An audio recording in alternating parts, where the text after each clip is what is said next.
बिस्मिल्लाहिर्रहमानिर्रहीम इय्याक नअबुदु व इय्याक नस्तईन।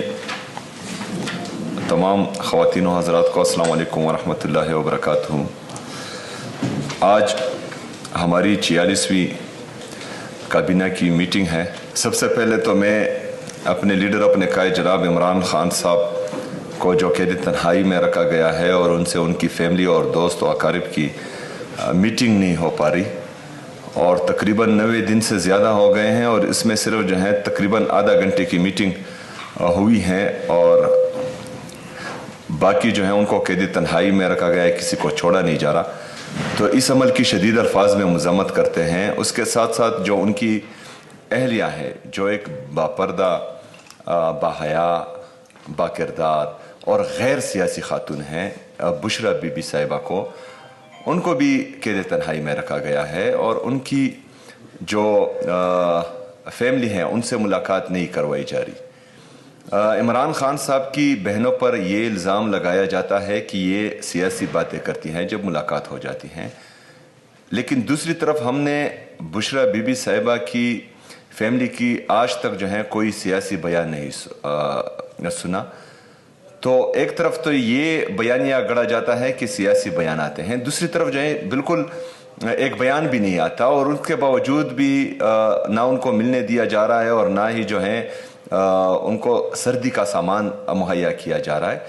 तो ये जुल्म किया जा रहा है और सख्त तरीन डिक्टेटरशिप में, अमरीत में भी इस तरह नहीं होता था।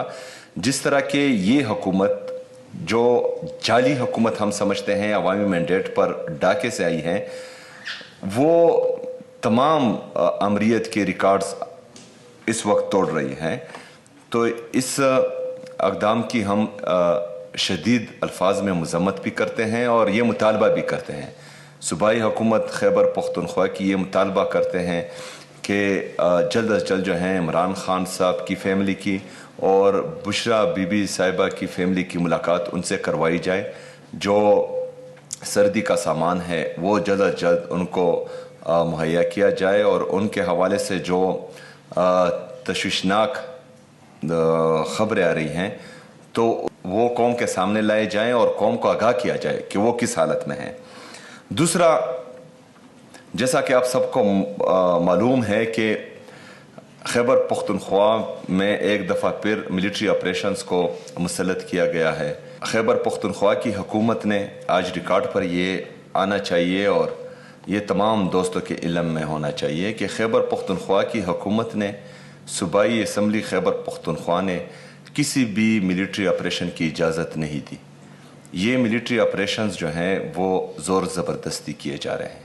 हमारा ये मौक़िफ़ है, सिर्फ़ हमारा नहीं, सिर्फ़ पाकिस्तान तहरीक इंसाफ का नहीं, जितनी भी हमारे सियासी और मजहबी जमातें हैं खैबर पख्तूनख्वा की, उनका भी, हर मकतबा फ़िक्र के लोग जिनको हमने सूबाई असम्बली के छत के तले जमा किया, तमाम का ये एक ही मौक़िफ़ है कि मिलिट्री ऑपरेशंस किसी भी मसले का हल नहीं है।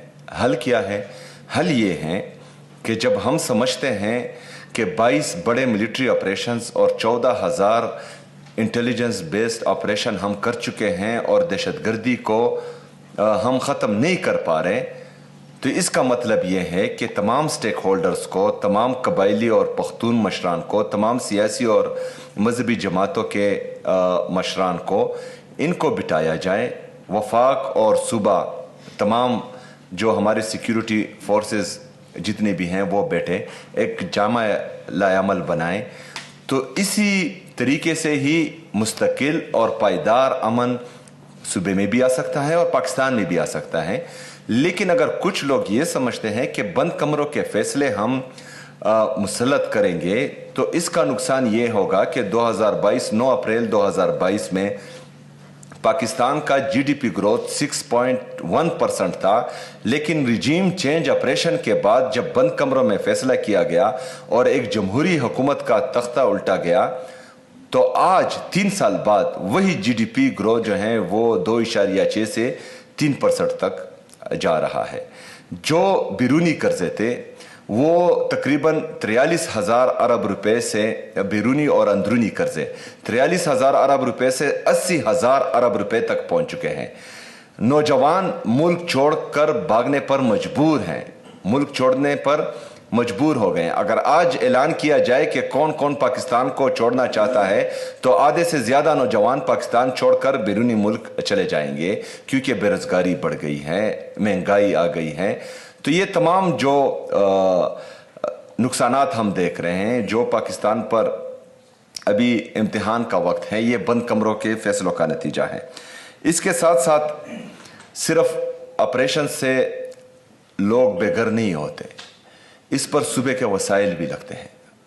हमें एक तो अपना हक नहीं दिया जाता, जो 4,758 अरब रुपए से ज़्यादा अभी तक बन चुके हैं, एक तरफ वो नहीं दिया जाता, दूसरी तरफ हम पर जो है मिलिट्री ऑपरेशंस मुसल्लत किए जाते हैं। तो इसकी मद में सिर्फ इनखिलाब पर और उनको जो है रिलीफ देने पर तकरीबन हमारे 20 अरब रुपए अभी तक लग चुके हैं।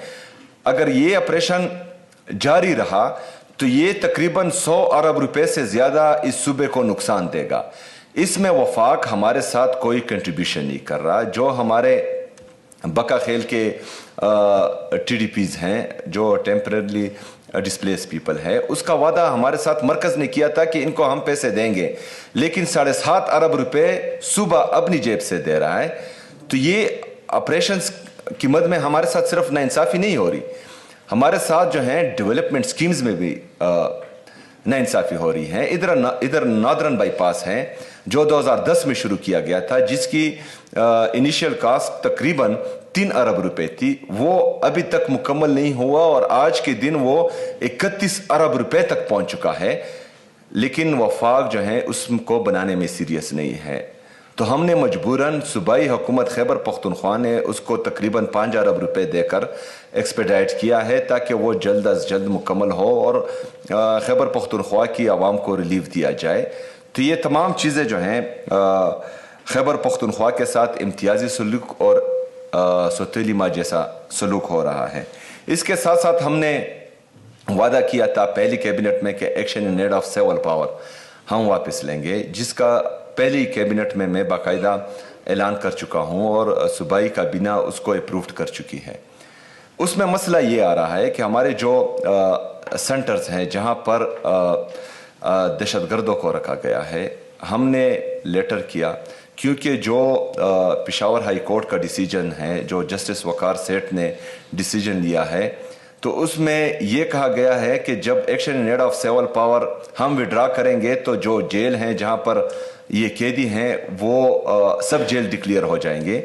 लेकिन उसके लिए ज़रूरी है कि हमारे साथ जो वहाँ पर कैदी हैं या दहशतगर्द हैं जो वहाँ पर रखे गए हैं उनकी डिटेल्स हों, क्योंकि हमें ये ख़दशा है कि जैसे ही हम action in aid of civil power withdraw करेंगे तो ऐसा ना हो कि कोई दहशतगर्द भाग जाए या वो दहशतगर्द जो हमारी लिस्ट में ना हो वो जो है सुबह को हमारे गले डाल दिया जाए। एक तरफ तो वैसे भी जो है पाकिस्तान तहरीक इंसाफ पर बाकायदा इल्ज़ाम लगाया जाता है कि हम दहशतगर्दों के साथी हैं, जो बिल्कुल ऐसा नहीं है। हम दहशतगर्दी और दहशतगर्दों के ख़िलाफ़ हैं। इनको बनाने वाले, इनको लाने वाले, इनको आबाद करने वाले सब के हम खिलाफ़ हैं, क्योंकि हम अमन चाहते हैं, हम दहशतगर्दी का ख़ात्मा चाहते हैं, लेकिन तरीके से एक मुश्तरका लायामल से। तो वो लिस्ट हमने बाकायदा लेटर किया है, लेकिन वो लिस्ट हमें नहीं दी गई। उसके लिए हम तकरीबन 3-4 दिन पहले बाकायदा रिमाइंडर भी दे चुके हैं कि हमें वो लिस्ट दें, हमें वो नाम दें जो जो इसमें कैद हैं, ताकि हम आगे प्रोसेस कर सकें। तो action in aid of civil power का जो प्रोसेस हैं वो इसी वजह से डिले हैं। इसके साथ साथ कोलेटरल डैमेज की कानून साजी का हमने वादा किया था। कोलेटरल डैमेज जो है वो ड्रोन से होता है। हम पर ये इल्ज़ाम लगाया जाता है कि आप जो हैं आर्मी के ख़िलाफ़ बात करते हैं और कोलेटरल डैमेज जो है वो दहशतगर्दों के मारने में फिर जो है कोई एक बंदा शहीद हो जाता है, सिविलियन, तो क्या बात है। इसमें इस तरह है कि दहशतगर्द जो आते हैं वो एक राजदी बोर्ड सब के लिए आते हैं। वो ये नहीं देखते कि ये सिविलियन हैं, ये नहीं देखते कि ये मस्जिद हैं, ये घर हैं, कोई बाज़ार हैं, फ़ौजी हैं, पुलिस ऑफिसर हैं, CTD वाला है या कोई भी एहलकार है, वो ये नहीं देखते। वो आते हैं दहशत फैलाने के लिए, लोगों को मारने के लिए, चाहे वो कोई भी हो। हम अगर अपनी आर्मी से गिला करते हैं तो आर्मी हमारी मुहाफिज है। अगर हम सिक्योरिटी फोर्सेस से ये गिला करते हैं कि कोलेटरल डैमेज में मासूम लोगों की शहादतें हो रही हैं, तो हम अपनों से गिला करते हैं, क्योंकि हमारे जहन में ये है कि ये हमारे मुहाफिज हैं और ये हमारी हिफाजत करेंगे। एक तरफ अगर दहशतगर्द हमें मारे, दूसरी तरफ जो है कोलेटरल डैमेज ड्रोन या जेट बमबारी से हमारे सिविलियंस जो हैं वो शहीद हों, तो तकलीफ तो आवाम को ही होती है, डैमेजेस आवाम के ही होते हैं। तो गिला अपनों से किया जाता है, उनसे नहीं किया जाता जो हमें ख़त्म करने के लिए आते हैं। तो कोलेटरल डैमेज से के कानून साजी से ये होगा कि कोई अंधाधुंध जो है सिविलियंस पर ना फायरिंग करेगा, ना ड्रोन्स करेगा, ना जो है जेट तैयारों से बमबारी करेगा। तो इसके लिए कानून साजी की बहुत ज़्यादा ज़रूरत है। हमारे एजी साहब यहाँ पर बैठे हुए हैं, हमारे बाकी वकला ने इस पर बहुत ज़्यादा काम किया है, लेकिन जो मसला है वो फेडरल गवर्नमेंट ने जो इख्तियारात हमारे सिक्योरिटी फोर्सेस को दिए हुए हैं आइन के अंदर, तो वहाँ पर तब्दीली जो है वो वफाक कर सकती है, सुबह नहीं कर सकता। लेकिन बहरहाल हम लगे हुए हैं, अगर किसी वकील को हमारे जो बाकी वकील हैं बाकी पार्टियों के हैं, उनसे भी हम ये रिक्वेस्ट करते हैं, अगर आप इसमें जो है हमारी मदद कर सकते हैं, हम सिक्योरिटी फोर्सेस के एहलकारों से भी ये रिक्वेस्ट करते हैं, अगर इसमें आप हमारी मदद कर सकते हैं ताकि हम कोलेटरल डैमेज का जो मुसलसल सामना खैबर पख्तूनख्वा की आवाम कर रही हैं, तो उसमें जो है हमारी मदद आप कर सकते हैं। और ये सिर्फ खैबर पख्तूनख्वा की आवाम नहीं, 26 नवंबर को हमने देखा कि वहाँ पर गोलियाँ चली, मासूम लोग शहीद हुए, वो भी इन्होंने जो है सिक्योरिटी फोर्सेस की तरफ से किया गया था। तो इन तमाम चीज़ों के लिए पूरे पाकिस्तान में एक कानून होना चाहिए कि वो जिस भी पार्टी से हो, किसी भी मसलक से हो, किसी भी ज़ुबान से हो, अगर उनके साथ जुल्म होता है और अपने ही लोग उनको जो है शहीद करते हैं, तो एक कानून आना चाहिए ताकि उनके हाथ बंधे रहें, ताकि वो इंसानों की तरह बिहेव करें, जानवरों की तरह बिहेव नहीं करें। तो इसमें जो है हम लगे हुए हैं। रेडियो पाकिस्तान में हमने कमेटी का कहा था कि इसमें इंक्वायरी कमीशन बनेगा, लेकिन बदकिस्मती से सूबे की जितनी भी हमारे रिटायर्ड जजेस हैं, ब्यूरोक्रेट्स हैं, लॉयर्स हैं, तो उससे वो कमेटी बन नहीं रही थी, क्योंकि जिसको हम कॉल करते थे उनको डराया धमकाया जाता था और वो जो है पीछे हट जाते थे। तो फिर हमने ये फैसला किया कि इसको हम सूबाई असम्बली के स्पेशल कमेटी को देंगे, और सूबाई असम्बली में इसके लिए स्पेशल कमेटी बन चुकी हैं, जिसका एक इजलास बाकायदा हो चुका है।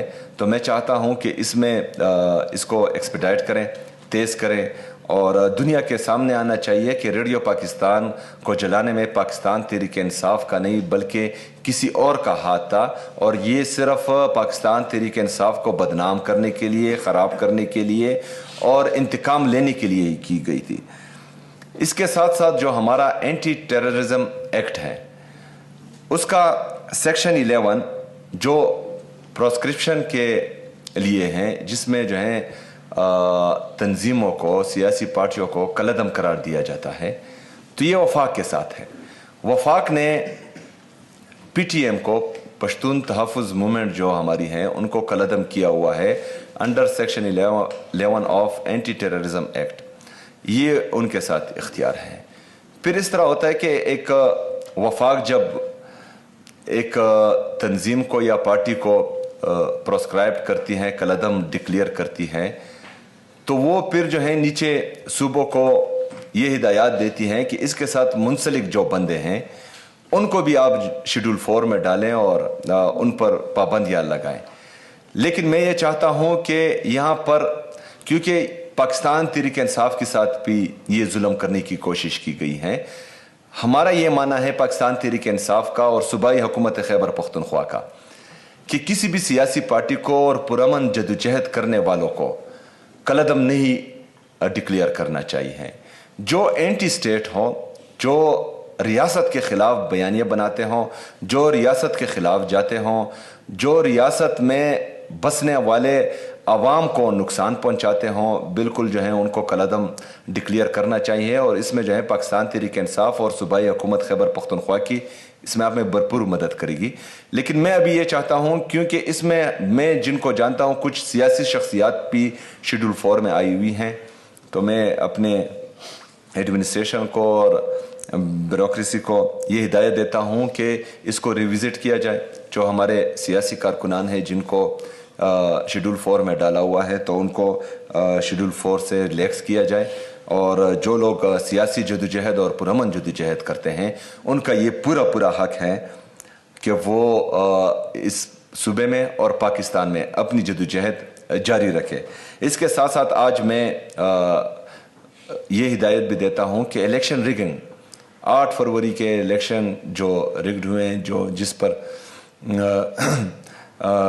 डाका डाला गया है, और ये पाकिस्तान तहरीक इंसाफ का मैंडेट था जो पूरे पाकिस्तान में इस पर डाका डाला गया है। उसके लिए पूरे पाकिस्तान में तो हम कुछ नहीं कर सकते, लेकिन खैबर पख्तूनख्वा में ये कर सकते हैं कि हम सूबाई असम्बली में इसके लिए स्पेशल कमेटी इंशाअल्लाह ताला बनाएंगे, और इसमें हम तमाम सूबाई मुलाजमीन को, जो सूबे के मुलाजमीन हैं, उनको बुलाएंगे इंशाअल्लाह, उनसे पूछगछ करेंगे, और ये इसके लिए भी स्पेशल कमेटी बनाने की हिदायत देता हूँ। शुक्रिया।